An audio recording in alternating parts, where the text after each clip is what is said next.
ETV Bharat కు స్వాగతం. మీరు చూస్తున్నారు న్యూస్ టైం.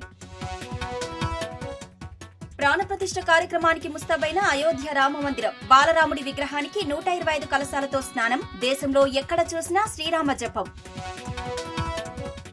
దుబాయ్ పర్యటనలో సీఎం రేవంత్ రెడ్డి టీం. అంతర్జాతీయ మాస్టర్ ప్లాన్, సిటీ ప్లానర్లతో చర్చలు. అర్ధరాత్రి వరకు వరుస సమావేశాల అనంతరం హైదరాబాద్ కు రాక. 3 సలహాదారులను నియమించిన రాష్ట్ర ప్రభుత్వం. సీఎం అడ్వైజర్ గా మాజీ ఎమ్మెల్యే వేం నరేందర్ రెడ్డి, ప్రభుత్వ సలహాదారులుగా షబ్బీర్ అలీ, హర్కర వేణుగోపాల్ ను నియమిస్తూ ఉత్తర్వులు.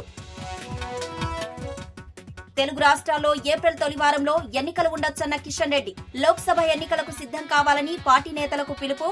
అధిక రాష్ట్రాల్లో కాంగ్రెస్ ఖాతా ఓపెన్ చేయదని కేంద్ర మంత్రి జోస్యం. తక్కువ ఓట్లతో గత ఎన్నికల్లో మల్కాజిగిరి ఎంపీ స్థానంలో ఓడిపోయామన్న కేటీఆర్. కార్యకర్తలు కష్టపడితే మల్కాజిగిరిలో ఈసారి విజయం తమదేనన్న మాజీ మంత్రి. కారు కేవలం సర్వీసింగ్ కు వెళ్లింది, మళ్లీ రెట్టింపు వేగంతో వస్తామని ధీమా. లోక్సభ ఎన్నికల్లో కాంగ్రెస్ తో కలిసి పనిచేస్తామన్న సిపిఐ రాష్ట్ర కార్యదర్శి. స్నేహధర్మం పాటించి సీట్లు ఇవ్వాలన్న కూనంనేని. పార్లమెంట్ ఎన్నికల్లో బీఆర్ఎస్ కు 1-2 స్థానాలు మాత్రమే వస్తాయని జోస్యం. ఏపీ పీసీసీ అధ్యక్ష పదవి చేపట్టిన వైఎస్ షర్మిల 10 ఏళ్లలో ప్రత్యేక హోదా సాధించలేకపోయారని విమర్శ. వైసీపీ, టీడీపీ, బీజేపీకి అనుకూలంగా పనిచేశాయని వ్యాఖ్య.